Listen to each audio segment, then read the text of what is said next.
Welcome to week 2 of March. Miss Lacey here. All month we've been talking about our memory verse, which is Psalm 27:14. Wait for the Lord. Be strong and don't lose hope. Wait for the Lord.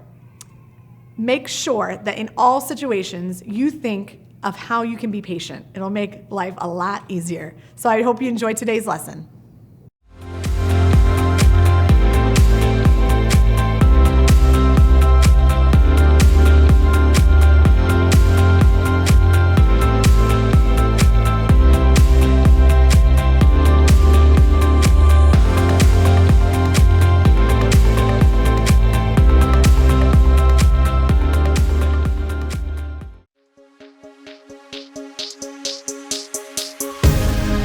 You're my calm in the chaos, my peace in the war. You speak light into darkness, you tell me I'm yours.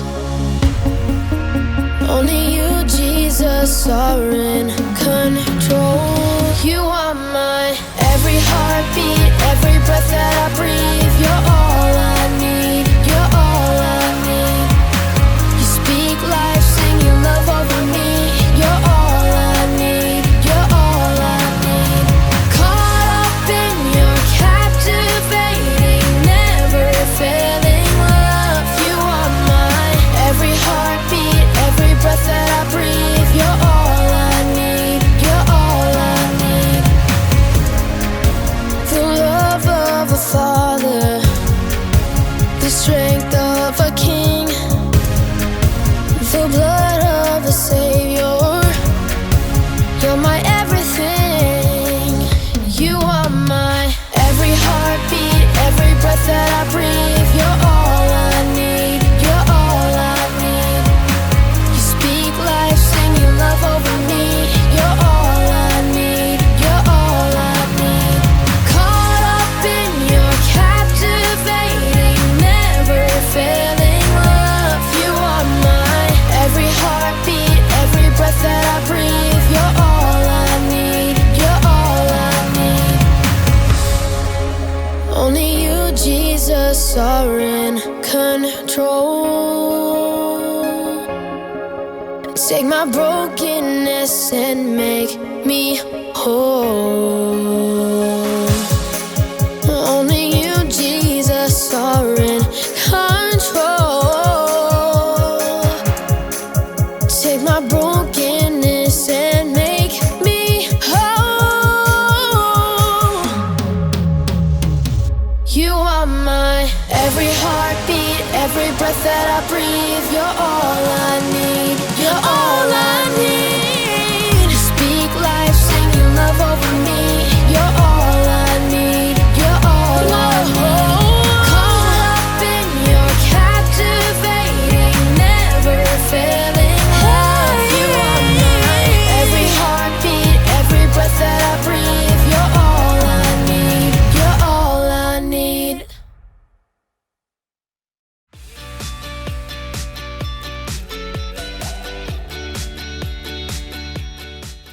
Order up, my friends. It's me, Graham. And today, I'm serving up a delicious dish that's gonna make you jealous. Safety first. Double chocolate chip cookies. Taste test time.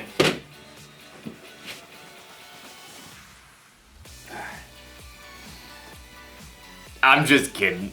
I'm not gonna eat these now, they're way too hot. I'm gonna have to wait to enjoy this chewy, gooey deliciousness.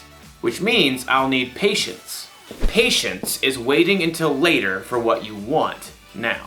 It'll be a challenge to wait, but I will do it.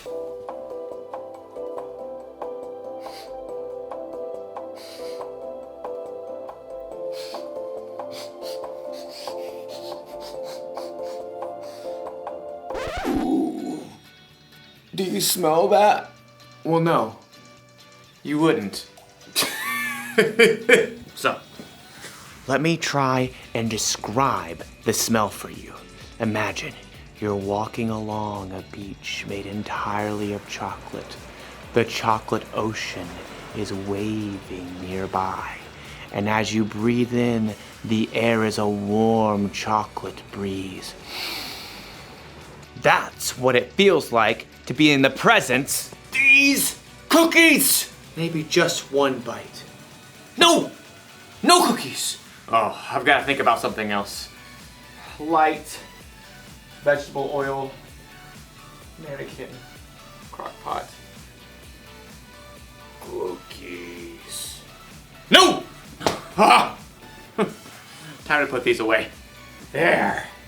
Now it will be easy to wait.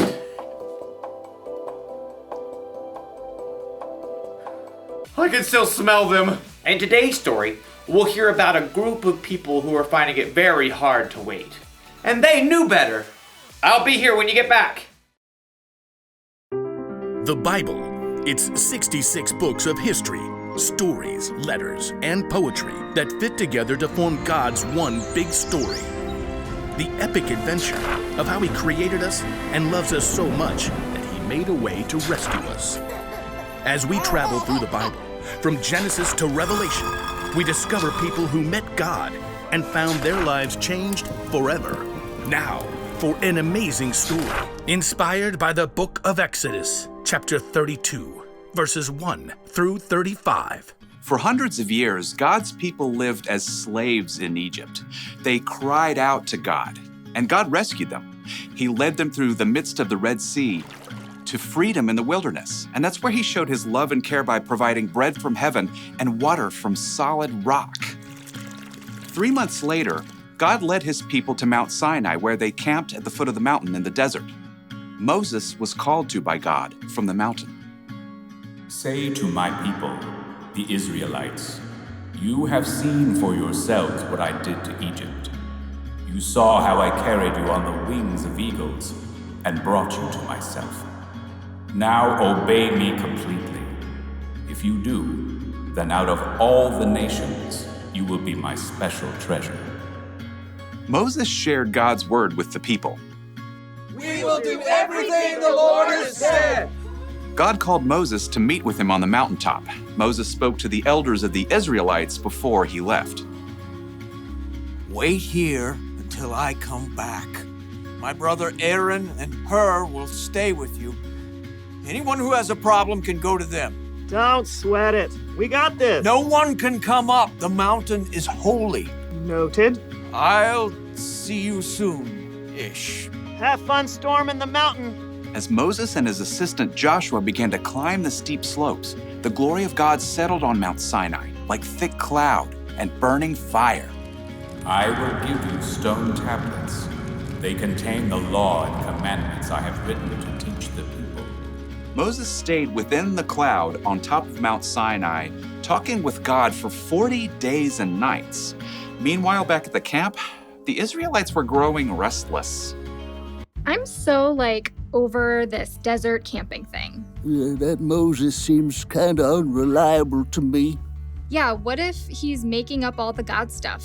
You know, besides the cloud and the Red Sea and food from heaven and all that. He's certainly taking long enough. Hey, Aaron, where's your brother? Aaron shrugged and pointed to the cloud that hovered over the mountain. You know as much as I do. We need someone to really take charge. A God we can see, a God who will lead us. Keep talking, bro. Moses may have brought us out of Egypt, but he's just disappeared. Poof. What are you gonna do, Aaron? Aaron was tired of the people's complaining, so he buckled under pressure. Give me all your gold jewelry. Aaron took all the gold the people brought him and melted it down. Then he shaped it into the form of a golden calf. Israel, here is your God who brought you out of Egypt. It's so shiny. Well, when Aaron saw how excited the people were, he built an altar in front of the calf. Tomorrow will be a feast day.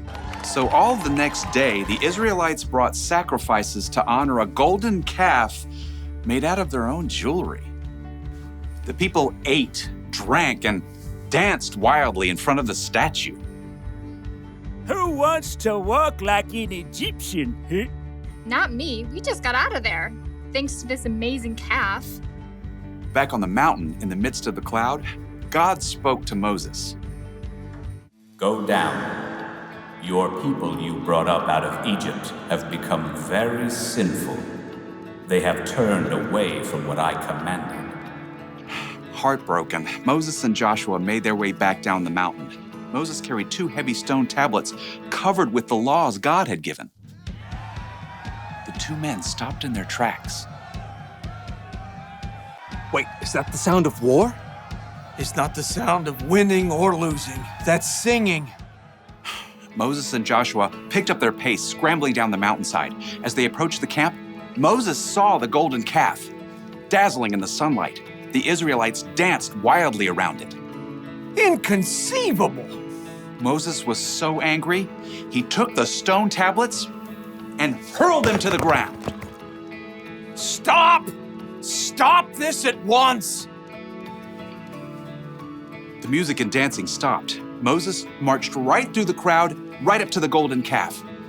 Aaron tried to sheepishly duck away, but Moses spotted him at once. What did these people do to you? How did they make you lead them into such terrible sin? Okay, don't be angry. You know how these people are. They said, make us a god to lead us. And then they gave me their gold jewelry. And I threw it into the fire, and out came this calf.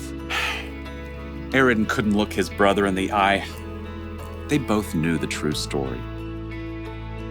Why didn't you wait for me? The people are running wild. We've become a joke to our enemies. Moses toppled the golden calf into the fire to burn. Then he ground the golden calf into a fine powder and scattered it on the water. Drink it, all of you. This is hard to drink. Oh, my stomach feels downright awful. God helped his people over and over, but when they had to wait, they forgot his goodness. They chose their own way, and the consequences weren't so golden.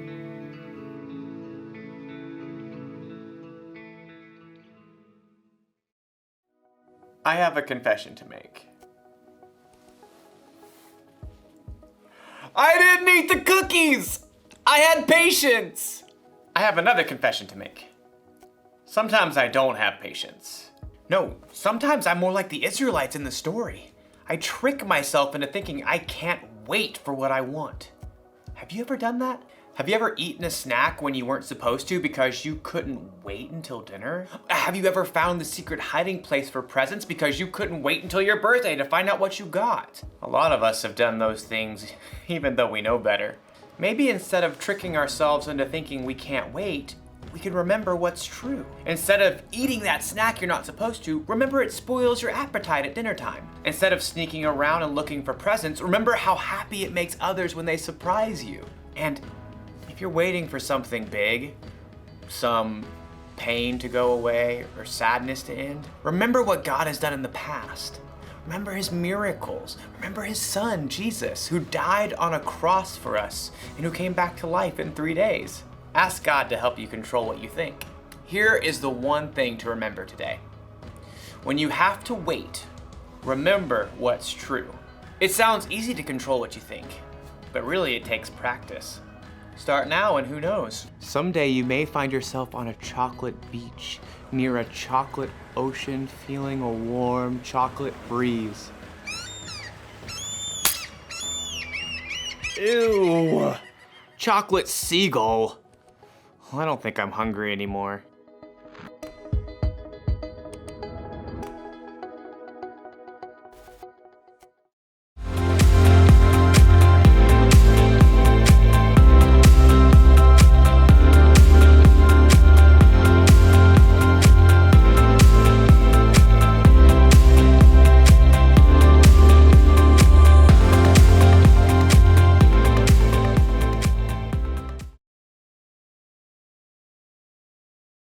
Hi boys and girls, welcome to week 2 of March. Go ahead and get out your March activity box and we are gonna do week 2's craft together. There's actually 2 crafts that go with this week. So first you're going to grab this baggie of marshmallows and toothpicks. And for this, you're gonna need a timer. So maybe grab your parent's phone and put 5 minutes on the timer. Because what we're gonna do is we're going to take 5 minutes and try to make the tallest, strongest tower we can with marshmallows and toothpicks. So that is what we're gonna do. So again, 5 minutes. I'm just gonna show you how to do it. So you just slide them onto the toothpick. Try to do it as fast as you can, but also make sure that they are strong, because putting them together is gonna be a little bit difficult. And it gets super sticky. So do your best and try to build the biggest tower that you can build in 5 minutes. So have fun with that. The second craft is the golden calf. So there is a little slip of paper with instructions, but we're gonna do it together. Actually, I'm just gonna explain it a little bit. So what you're gonna do is get this baggie that has a half of a plate and clothespins in it. Grab that. What you're gonna do, it's gonna look like this at the end. So what you're gonna do is take this golden, cool piece of paper, cut out the head of the golden calf, and cut out these 2 little parts, the 10 Commandments and the commandment number 2, thou shalt not make for yourself a graven image. So we're gonna cut those out. You can color this golden or yellow, and then you're going to attach it to the piece of paper, or to the golden calf head like this. All right, okay, so you are going to cut out the golden calf's head like this, and you're gonna cut out the 10 Commandments right here, and then commandment number 2. So all you're gonna do is take some tape or glue, and you're gonna stick the head right on this body. And again, you had to color this yellow, so make sure you color that before you tape it. So then you are going to take commandment number 2, and you're gonna take that on or glue it, and then you're gonna put right here the 10 Commandments right above it and tape it like that. And then all we have to do is add the legs. So these clothespins will snap on like this and like this. And then you have your golden calf.